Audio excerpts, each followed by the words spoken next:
हल्लीच्या तरुणांमध्ये नोकरी करण्याची मानसिकता नाही असं गुलाबराव पाटलांनी म्हटलं। बिहारी माणूस पोट भरण्यासाठी इथे येतो, मग त्यांच्यावर टीका कशासाठी? तरुणांना राग आला तरी चालेल, कारण आता 4 वर्षांनी निवडणुका आहेत असं वक्तव्य गुलाबराव पाटील यांनी केलंय।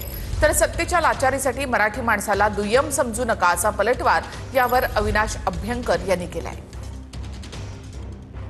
3000 लोक कामाला लागणार आहे, 1000 पोरं लावले, 800 पळून गेले। नोकऱ्या पाहिजे, नोकऱ्या पाहिजे, नोकऱ्या आहे, करणारा मानसिकता नाहीये। बिहारचा माणूस इथं पोट भरतोय, बिहारीवर आपण टीका करतो। कशावर टीका करताय? तुमच्या मराठी माणसाला बीकॉम झाला ना, शेतीचा ना, वावराचा ना, घरचा ना, नोकरीचा, नोकरी नाही तर छोकरी नाही, ही प्रॉब्लेम आहे। आणि वरतून म्हणायचं की काम नाही, काम आहे। कोण म्हणतं काम नाही? काम आहे, करण्याची मानसिकता नाही।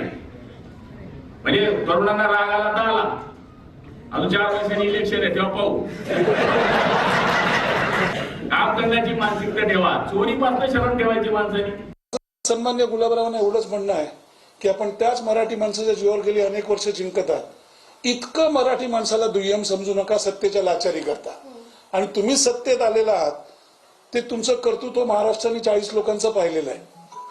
माझी सन्माननीय उपमुख्यमंत्री श्री शिंदे यांना विनंती आहे की त्यांनी योग्य वेळी यामध्ये लक्ष घालावं।